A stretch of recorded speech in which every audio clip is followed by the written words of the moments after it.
Bonjour à vous et bienvenue dans cette vidéo. Aujourd'hui, nous allons parler du code binaire. C'est quoi le code binaire? Ça sert à quoi? Ça marche comment? Je suis sûr que pour les plus curieux d'entre vous, vous vous êtes tout de suite posé ces questions.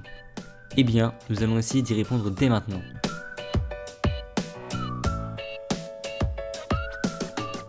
Ces dernières années, l'informatique, avec les ordinateurs, s'est beaucoup développée.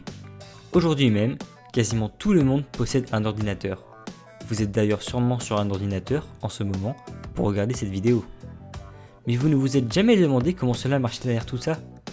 Comment l'ordinateur pouvait comprendre des commandes qu'on lui demande lorsqu'on l'utilise?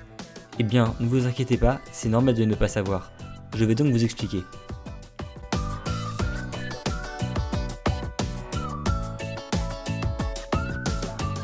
Chaque jour, lorsque vous utilisez un ordinateur, vous utilisez des logiciels pour effectuer des tâches comme écrire sur un document, monter une vidéo, aller sur internet. Mais pour utiliser ces logiciels, rien de bien compliqué pour un humain. Prenons l'exemple d'un logiciel de traitement de texte. Un humain lambda va seulement s'occuper d'écrire le texte qu'il veut et cela s'arrête ici, rien de plus. Rien de complexe pour le moment. Mais rentrons dans le détail du fonctionnement de ce logiciel de traitement de texte.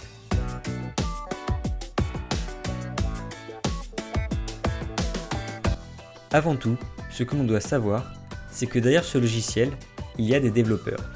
Ce sont des personnes qui ont créé ce logiciel en le codant.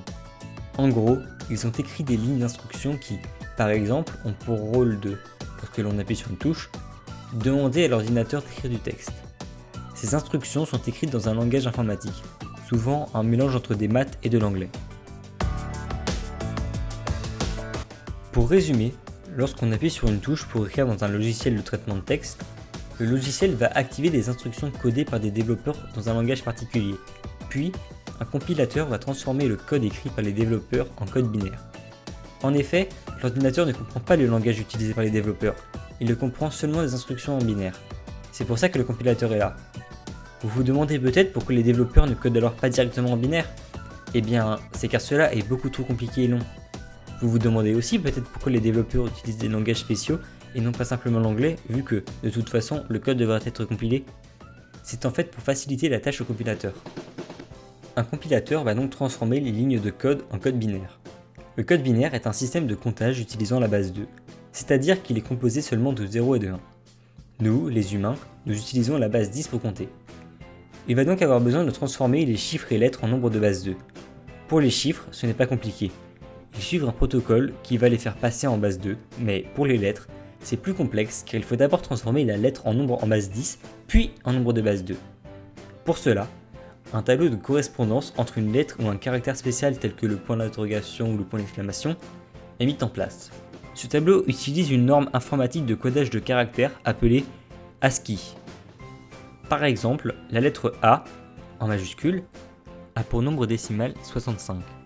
Ce nombre va alors être transformé en binaire et donnera 0, 1, 0, 0, 0, 0, 1 et 0.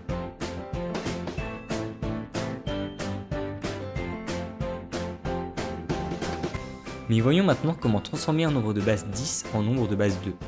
C'est la seule connaissance qu'il vous manque. En fait, il faut d'abord voir notre système de comptage d'une autre manière. Je ne sais pas pour vous, mais je ne l'avais pas vu comme cela avant d'étudier les nombres binaires. En fait, la base 10 et la base 2 ont pour différence le nombre de chiffres possibles à utiliser. Dans le cadre de la base 10, 10 chiffres sont utilisables, c'est-à-dire qu'on peut utiliser 0, 1, 2, 3, 4, 5, 6, 7, 8 et 9. Quant à la base 2, seulement 2 chiffres sont utilisables, 0 et 1.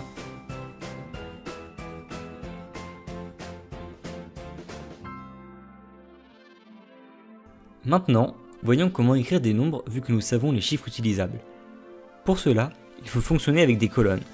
Je vais d'abord prendre l'exemple de la base 10 qui devrait vous être plus clair. La colonne la plus à droite représente toujours 1, dans n'importe quelle base. Puis les colonnes suivantes sont le multiple du nombre représentant la colonne à leur droite par le nombre représentatif de la base. En clair, pour la base 10, le nombre représentatif est 10 bien évidemment. La colonne la plus à droite commençant par 1. La colonne à gauche sera alors 1 x 10 soit 10, puis 10 x 10 soit 100, puis 100 x 10 soit 1000, etc. Maintenant, pour compléter ces colonnes, il suffit de mettre dans chaque colonne un chiffre qui représente le nombre de fois que sera ajoutée la valeur de cette colonne à notre résultat. Par exemple, pour écrire 102, nous voulons une centaine puis 2 unités. Il suffit alors de mettre 1 dans la colonne de 100 et 2 dans la colonne des unités, puis 0 dans la colonne des dizaines. Cela paraît vraiment bête et tout simple, mais c'est la méthode qui va être utilisée pour créer des nombres en base 2.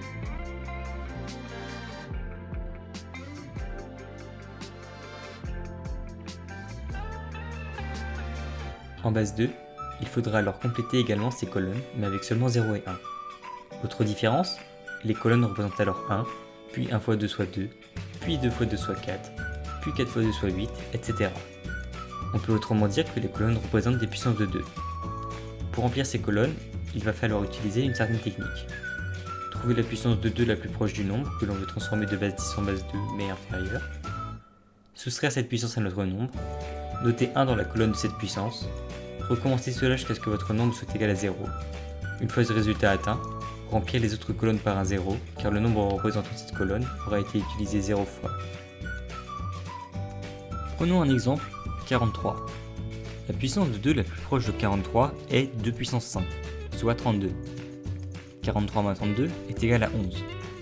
On met un 1 dans la colonne 32. Ensuite, la puissance de 2 la plus proche de 11 est 2 puissance 3, soit 8. 11 moins 8 égale 3, on met 1 dans la colonne 8. La puissance de 2 la plus proche de 3 est 2 puissance 1, soit 2. 3 moins 2 égale 1, on met 1 dans la colonne 2. La puissance de 2 la plus proche de 1 est 2 puissance 0, soit 1. 1 moins 1 égale 0, on met 1 dans la colonne 1 et on s'arrête car on a atteint 0. On met les 0 dans les colonnes vides et c'est bon, nous avons notre nombre. Le nombre binaire de 43 est 1, 0, 1, 0, 1, 1. Pour plus de précision, nous devrions mettre 0, 0, 1, 0, 1, 0, 1, 1 car ces nombres s'écrivent en 8 bits. Un bit est un 0 ou 1. A l'inverse, transformer un nombre binaire en nombre décimal est beaucoup plus facile. Il suffit de créer les colonnes comme vu précédemment pour les nombres binaires, en commençant par la droite jusqu'à associer une colonne pour chaque bit. Ensuite, on additionne les nombres obtenus avec les colonnes et nous avons notre nombre décimal. Merci d'avoir visionné la vidéo jusqu'au bout. Notre équipe de TPE vous remercie pour votre attention et vous propose de continuer la lecture de notre site. Nous espérons qu'il vous plaira. Avec l'espoir que vous en ayez appris un peu plus avec nous, ciao!